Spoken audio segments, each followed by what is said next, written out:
शिवाय नमस्तुभ्यम दोस्तों, आज हम आपको प्रदोष व्रत की महिमा बताने जा रहे हैं। दिसंबर महीने में प्रदोष 13 दिसंबर को पड़ रहा है।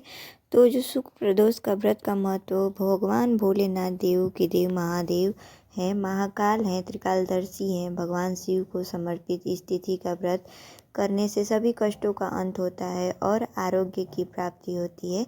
साथ ही खुशी, ऐश्वर्य, सौंदर्य, सौभाग्य आदि की प्राप्ति होती है।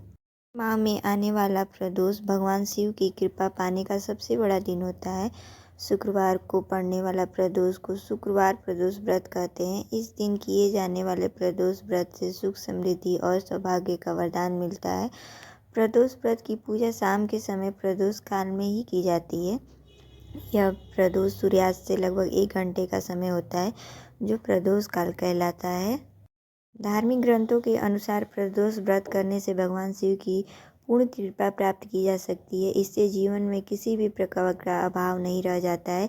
इतना ही नहीं, समस्त आर्थिक संकटों का समाधान करने के लिए प्रदोष व्रत अवश्य करना चाहिए। इस व्रत के प्रभाव से हर तरह के रोग दूर होकर बीमारियों पर होने वाले खर्च में कमी आती है। भगवान शिव को ज्ञान और मोक्ष का दाता माना जाता है। अतः अध्यात्म की राह पर चलने वाले व्रत को प्रदोष व्रत अवश्य करना चाहिए। प्रदोष व्रत की कथा कुछ इस अनुसार है कि एक नगर में 3 मित्र रहते थे, राजकुमार, ब्राह्मण कुमार और तीसरा धनिक पुत्र। राजकुमार और ब्राह्मण कुमार विवाहित थे। धनिक पुत्र का भी विवाह हो गया था, लेकिन गौना शेष था।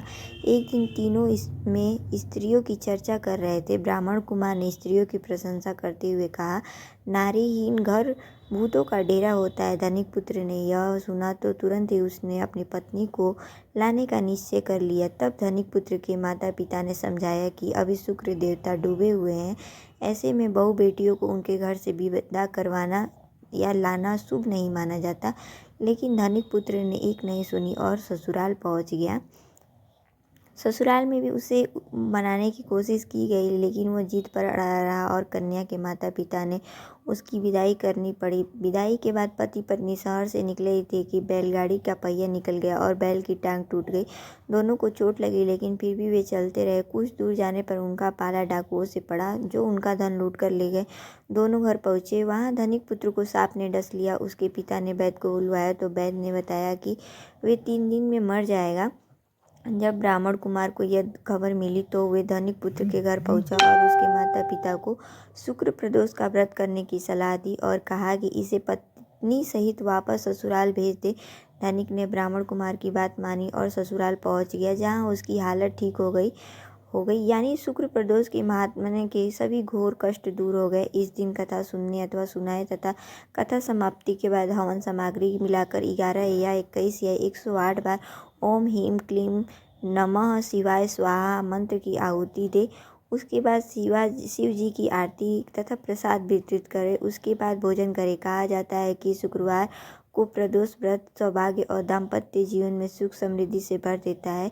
यही कारण है कि आज के प्रदोष व्रत का काफ़ी खास माना जाता है। शुक्रवार के दिन पड़ने वाले इस प्रदोष व्रत से सुख समृद्धि मिलती है। अभी दोस्तों, थैंक यू। हमने आपको प्रदोष का व्रत का महिमा बताई। अगर आप लोगों को मेरा चैनल अच्छा लगा हो, मेरा वीडियो अच्छा लगा हो, तो मेरे चैनल को ज़्यादा से ज़्यादा लाइक करिए और शेयर करिए और मेरे चैनल को सब्सक्राइब भी करिए। Thank you so much. Bye bye.